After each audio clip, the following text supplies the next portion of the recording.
So we're here today, right on the doorstep of our archery deer season opening up, and I'm here with Gabe Jenkins, Deer and Elk Program Coordinator here for the Department of Fish and Wildlife.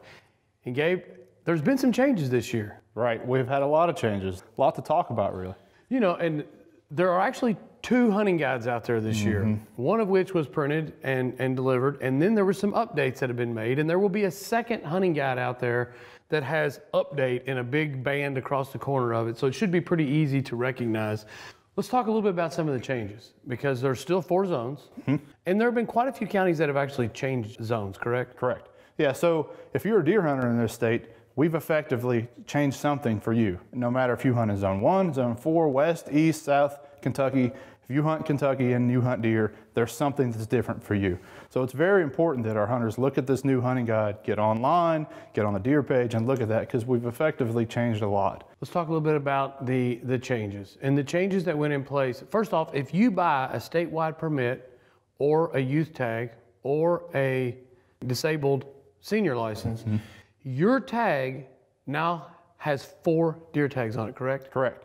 It doesn't matter what part of the state you live in. If you go buy a license, it's got 4 tags. Now, where you can use those tags, that's where it varies. Correct. So yes, 4 tags. Traditionally, it was 2 tags for your senior and disabled, and for your statewide, the youth, it was just 1. That's all gone to 4. But where you use those 4, it depends on what zone you hunt.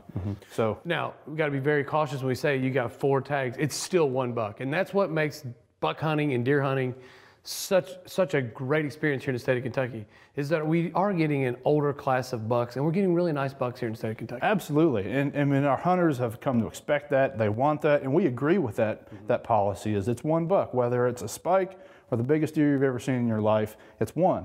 And we do a great job of managing that. We're actually seeing an increase or a decrease in the number of yearling bucks, meaning that hunters are recognizing those, passing them, letting them mature to 2 or to 3, and harvesting more mature deer. That's great.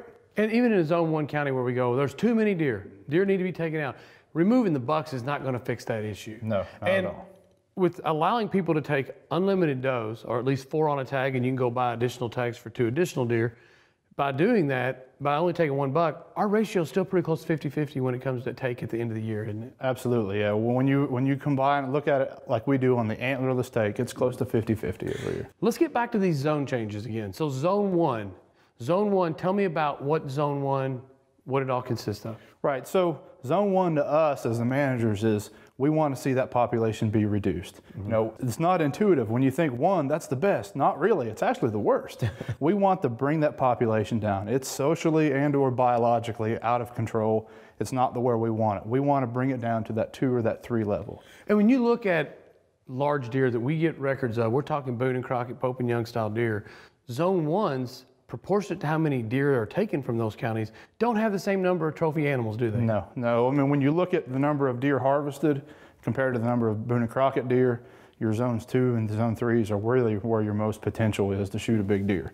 And it's because of the health. It's balance. It's a healthy, very strong population that's not out of control. Back to Zone 1. So a hunter who hunts the Zone 1 county, when he buys his license, like everyone else in every other zone, they have 4 deer tags, 1 antlered deer.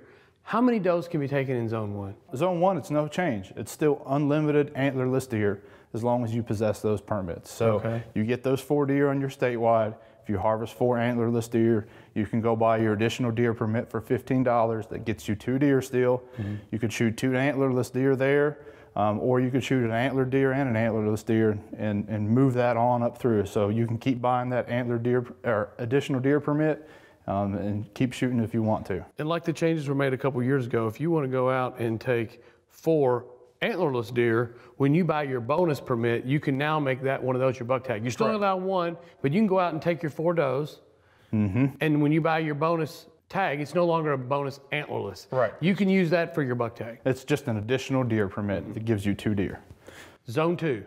Zone 2, no change. We didn't affect anything. The only changes in Zone 2 are really the counties that went from a 3 to a 2. So we really left it alone. And when you buy your initial license, you have 4 tags. 4 tags. But that's, other than the take in the counties, there's no changes. Correct. One thing I wanted to point out too, Chad, was that we didn't increase the cost. So you're paying the same money, you're now getting more deer. Also for our hunters who purchased the license before all these updates came out, we're getting a lot of questions on, I paid for this. It had 2 originally. Did it change automatically? Yes. So if you bought your license back and you bought a Sportsman's in April or May, and you only thought you were getting 2, really now you've gotten 4. So it just automatically updates for you. Okay. Now Zone 3. Tell me about Zone 3 and how that has changed. So Zone 3, a couple different things. We increased the length of the modern gun season. So instead of 10 days, now it's 16 days. You've been traditionally allowed to harvest 4 deer, and that's still the case. You can shoot 4. However, you can only shoot 1 antlerless deer with a gun. Okay. And then that can be during any of the youth, the muzzleloader season, the 16-day modern gun season, but you're only getting 1 antlerless deer. If you want to shoot more, you got to pick up a bow or crossbow and shoot more antlerless deer. In Zone 3 counties, last year their gun season was how long? 10 days. 10 days. This year it's going to be 16 days. Now the number of deer you're going to be able to take there with a firearm is actually reduced. So it's more opportunity, right? More opportunity and time. But you are still limiting how many deer are being taken from that county with a firearm. Correct. All right. Zone 4. Most of Zone 4 is where we had all the EHD outbreak, and it was impacted pretty hard. So what we did is we actually reduced the overall bag limit from 4 deer to 2. And of those 2 deer, 1 antlered buck or 1 antlerless deer. You're only getting 1 doe. And that doe can be shot during the archery, crossbow, any of the youth, and then the last 3 days of the late muzzleloader. So the 16-day gun season, it's antlered only. It's antlered only. So for an individual that says, well, wait a minute, I live in a Zone 4 county, and everyone else got 4 deer tags and I only got 2. Their tag is good for 4. Their license and their deer tags are good for 4. They just have to hunt outside of a Zone 4 county. Right. They'd have to go somewhere else and hunt. And there are a lot of opportunities on WMAs, and there's a lot of places out there to hopefully get permission to hunt. They still have the opportunity to take 4. They just got to do it outside their county, and it's for their own county's deer population's sake, right? Right. And what we really want to do is get that population to rebound quickly, and then get that county back to a Zone 3. We don't want there to be Zone 4s, just like we don't want Zone 1s. And so helping that population respond quickly, get it back up to where it's more socially acceptable, it's a win-win for all of us. So we're really hoping this will be a temporary thing and get a lot of counties that are in 4 up to a 3. Consider donating to Hunters for the Hungry. That's something that I've done the last couple of years. I like to try to get out there early and get a deer and donate that. So, well, listen, anything else about the season we need to know? Now, the biggest thing is we've changed a lot. So for our hunters, make sure you visit the website, look at the new hunting guide, familiarize yourself. That is the takeaway. It's pretty late, but season's upon us. Look at it, you're good to go. For all those, again, who pick up that hunting guide, make sure that you look for the one that says updated, or you can find that on our website at fw.ky.gov, and make sure it's got the yellow banner that says updated hunting guide. Thanks again, Gabe, and good luck this season. Thank you. You too, Chad.